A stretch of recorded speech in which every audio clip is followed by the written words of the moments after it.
Est-ce que vous pensez que les droits fondamentaux de tout citoyen sont respectés? Eh bien non.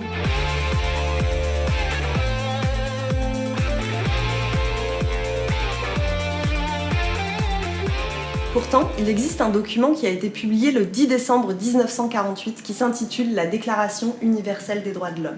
70 ans après, on parle de crise sociale, de crise politique, économique, environnementale, de crise identitaire. En somme, une crise du cosmopolitisme. Et pourtant, les inégalités n'ont pas cessé de croître depuis toutes ces années. Et c'est souvent lié au lieu de naissance de la personne. Depuis ces 70 années, des initiatives solidaires, citoyennes sont apparues et ne cessent d'émerger chaque jour. Mais pour autant, elles sont loin d'être accessibles à toutes et à tous. Et il semble important que ceci soit démocratisé.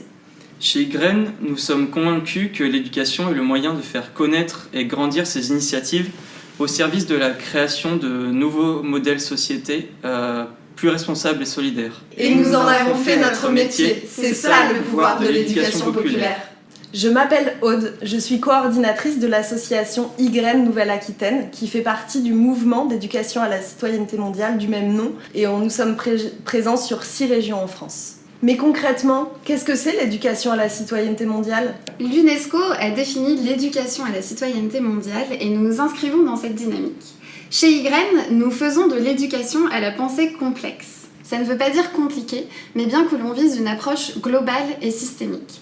Par nos actions, nous souhaitons que chacun, chacune puisse devenir acteur et actrice de la transformation de la société et puisse se sentir citoyen et citoyenne du monde en faisant ses choix de manière critique. Concrètement, nous nous revendiquons éducateurs et éducatrices à la citoyenneté mondiale.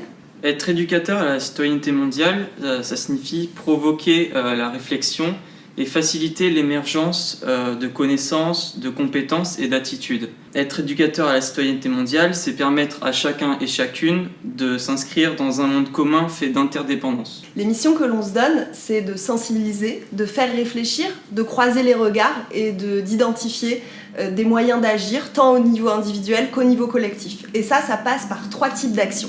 La première action, on plante une graine. Ce sont nos actions de sensibilisation ponctuelles. On fait ensuite germer cette graine le temps d'un projet collectif, c'est-à-dire faire un projet éducatif qui permet d'aller plus loin dans les impulsions du changement.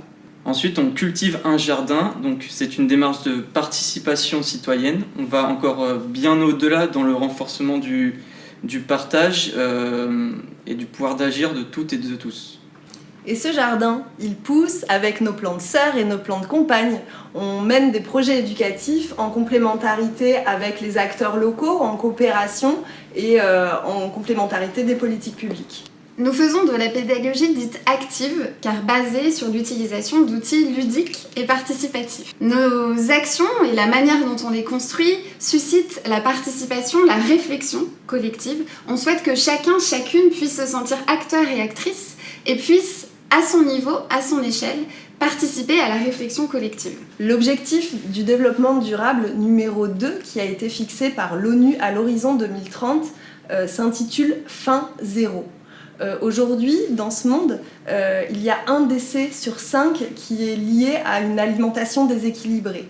En France, comment est-ce possible que 5,5 millions de personnes bénéficient d'aide alimentaire, comme par exemple pendant la crise sanitaire, ce chiffre a été multiplié par 3. Comment est-il encore envisageable de parler d'alimentation sans parler de santé, d'économie, de culture ou bien même d'environnement?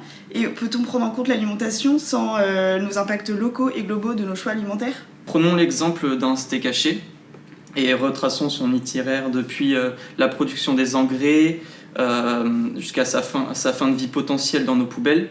Quels sont les impacts de cet itinéraire? Quel est notre pouvoir d'agir en tant que consommateur pour les réduire et préserver par ce biais notre santé, les ressources naturelles, les conditions de travail pour les agriculteurs, éleveurs, etc.